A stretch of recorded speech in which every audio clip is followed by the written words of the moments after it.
আসসালামু আলাইকুম ওয়া রাহমাতুল্লাহি ওয়া বারাকাতুহু। আলহামদুলিল্লাহ কাফা ওয়া সালামুন আলা ইবাদিহিল্লাযীনা ইসতাফা আম্মা বা'দ। প্রিয় দর্শক শ্রোতাগণ, আপনারা যেখান থেকে আমাদের ইসলামিক অনুষ্ঠানটি উপভোগ করছেন সবাইকে এফকিউ চ্যানেল ও মার্কাজুল ফাতরিয়া সেন্টার জনাব আলী আহমদপুর সাভার ঢাকার পক্ষ থেকে জানাচ্ছি অসংখ্য শুকরিয়া। কাফায়েতুল্লাহ নারায়ণগঞ্জ থেকে প্রশ্ন করেছে, তার প্রশ্ন হলো, সন্তান থাকা অবস্থায় স্বামী স্ত্রীর মধ্যে যদি বিচ্ছেদ ঘটে তাহলে সন্তানরা কার কাছে থাকবে? মার কাছে থাকবে না বাবার কাছে থাকবে? এই বিষয়ে বিস্তারিতভাবে সুস্পষ্টভাবে আমাদেরকে ধারণা দিলে অনেক খুশি হবে। ভাইকে এই প্রশ্নটি করার জন্য অসংখ্য ধন্যবাদ। তার প্রশ্ন উত্তর হলো, স্বামী স্ত্রীর মধ্যে যদি সন্তান থাকা অবস্থায় বিচ্ছেদ ঘটে যায় তাহলে এমত অবস্থায় ছেলে হলে 7 বছর পর্যন্ত মার কাছে থাকার অনুমতি দেওয়া হবে, আর মেয়ে হলে প্রাপ্তবয়স্ক হওয়া পর্যন্ত।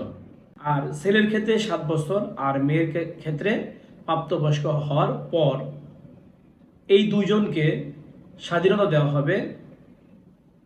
7 বছরের পর ছেলে সে কি মার কাছে থাকবে না বাবার কাছে থাকবে তাকে জিজ্ঞাসা করা হবে। মেয়েকে প্রাপ্তবয়স্ক হওয়ার পর মেয়েকে জিজ্ঞাসা করা হবে সে বাবার কাছে থাকবে না মার কাছে থাকবে। এই সময় যদি তারা চায় তার বাবার কাছে থাকতে অথবা মার কাছে থাকতে, যার কাছে থাকতে চাবে সে অনুমতি তাদেরকে দেওয়া হবে। এতে কোনো নিষেধাজ্ঞা কারো পক্ষ থেকে করা যাবে না।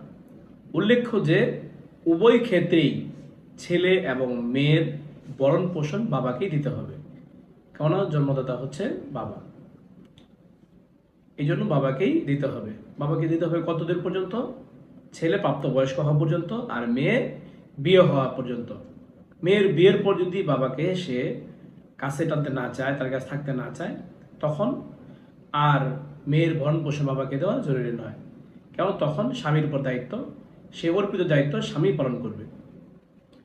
আর ছেলে যেহেতু প্রাপ্তবয়স্ক হয়ে যায়, প্রাপ্তবয়স্ক হয়ে যাওয়ার পর বাবা মার দায়িত্ব তাদের উপর থাকে না, এই জন্য বাবাকে তার কোনো ভরণ পোষণ তাকে দিতে হবে না। এর আগ পর্যন্ত, প্রাপ্তবয়স্ক হওয়ার আগ পর্যন্ত, মেয়ের বিয়ের আগ পর্যন্ত বাবাকে তাদের ভরণ পোষণ দিতে হবে, এতে ছেলে মেয়ে যেখানেই থাকুক না কেন। এই মাসলাটির রেফারেন্স আপনারা পাবেন সুনানে আবু দাউদের 2276 নম্বর হাদিসে, ফতোয়া হিন্দিয়ার 1 নম্বর খণ্ডের 593 নম্বর পৃষ্ঠায়, আব্দুল মুখতারের 3 নম্বর খণ্ডের 566 নম্বর পৃষ্ঠায়, বাদাই সনায়ের 5 নম্বর খণ্ডের 169 নম্বর পৃষ্ঠায়, আল মুহিতুল কুরআন 4 নম্বর খণ্ডের 243 নম্বর পৃষ্ঠায়, ফাতোয়া হাক্কানিয়ার 4 নম্বর খণ্ডের 424 নম্বর পৃষ্ঠায় যে মাসলাটি বর্ণনা করা হলো। মহান রব্বুল আলামিন আমাদের সবাইকে ভালো করে অনুধাবন করে এই মাসলাটির উপর আমল করার তৌফিক দান করুক। এরকম গুরুত্বপূর্ণ ইসলামিক প্রশ্নের উত্তর জানতে চাইলে অবশ্যই এখনও যারা আমাদের ইউটিউব চ্যানেলটি সাবস্ক্রাইব করেননি সাবস্ক্রাইব করে নেবেন।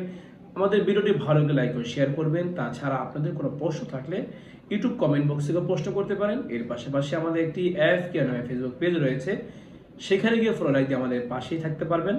চাইলে সেখানে কমেন্টে আপনারা প্রশ্ন করতে পারেন। আপনাদের প্রশ্ন উত্তর যথাযথ সময় দেওয়ার চেষ্টা করব। ওয়া মা তাওফীকি ইল্লা বিল্লাহ।